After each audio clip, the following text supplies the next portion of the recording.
For weeks, the United States and Iran have traded strikes from a distance.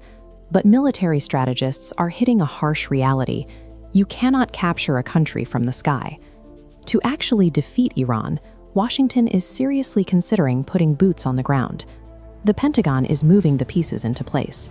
According to the Wall Street Journal, the U.S. is preparing to deploy an additional 10,000 troops, complete with infantry and armored vehicles, to join the 7,000 Marines and paratroopers already stationed in the Middle East. Iran is not waiting quietly. In response to the looming threat, Iranian youth are surging into recruitment centers, volunteering for the besieged forces and the Islamic Revolutionary Guard Corps. They are actively mobilizing a massive 1 million-strong army. The United States commands the most technologically advanced military on the planet. Yet, defense analysts and wargamers look at this exact scenario, a conventional ground invasion of Iran, and see a catastrophic, inescapable trap. To understand the reality of this ground war, we have to run the simulation step by step and look at the three distinct, overlapping barriers the U.S. military would slam into. Phase 1 is the approach. If a U.S. invasion force wants to cross the Iranian border, they are going to take casualties long before they get there. Iran projects power outward through a massive proxy network, creating an active shield before an invader ever touches Iranian soil. To the south, Yemen's Houthi rebels are already acting as Iran's naval shield.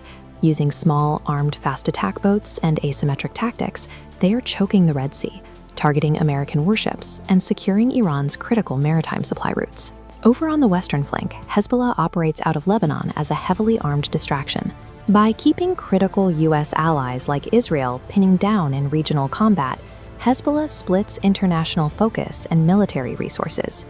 This proxy network forces the United States to bleed manpower and equipment across a multi-front regional conflict just to clear a path to the Iranian coastline. If an invasion force secures the approach and attempts to breach the border from the west or south, they immediately hit the Zagros Mountains. This is a rugged natural wall stretching from the Persian Gulf all the way up to Turkey. We have historical data on what happens when a modern military tries to push armor through this terrain. In 1980, Saddam Hussein launched a massive, heavily equipped invasion directly into Iran. Saddam's plan for a rapid western push was neutralized by the Zagros Mountains. The terrain forced an 8-year trench warfare stalemate. Despite throwing everything he had at the range, Saddam couldn't capture a single inch of strategic territory. An attack from the north offers no relief, as that route is blocked by the Caspian Sea and the massive Alborz mountain range. Even a successful breach of the mountains leads into a secondary trap. Troops are funneled into two massive wastelands, the Dasht-e-Kavir and the Dasht-e-Lut deserts. Sustaining a mechanized army here is a logistical nightmare. The Dasht-e-Lut is one of the hottest places on Earth, with recorded surface temperatures hitting a lethal 70 degrees Celsius. That's 158 degrees Fahrenheit. Tanks overheat, supply lines stretch to the breaking point, and soldiers drop from heat stroke. Iran's physical geography dictates the terms of engagement, forcing an invader to fight the terrain as much as the army.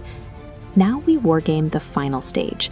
If the U.S. military fights through the proxies, breaches the mountains, and crosses the boiling deserts, they face the challenge of occupying a nation of over 90 million people. This demographic map shows a country that appears vulnerable to internal collapse. The population is fractured: 62% Persian, 16% Azeri, 10% Kurdish, and the remaining 12% a mix of Arab, Baloch, and Turkmen. Western strategists look at these distinct ethnic identities and see a path to victory, the hope that these groups will view the U.S. as liberators and trigger an internal uprising against the Islamic regime. This logic drives the specific U.S. policy of appealing directly to the Iranian people to dismantle their own government. But history refutes this strategy. When Saddam Hussein invaded in 1980, he fully expected Iranian Arabs and Kurds to defect and join his Iraqi forces. They didn't. In this region, internal conflicts are instantly paused the second a foreign invader crosses the border. The external threat triggers a wave of nationalistic unity. An invading army won't find a population waiting to be liberated. It will find 90 million people unified into a single, uncontrollable insurgency.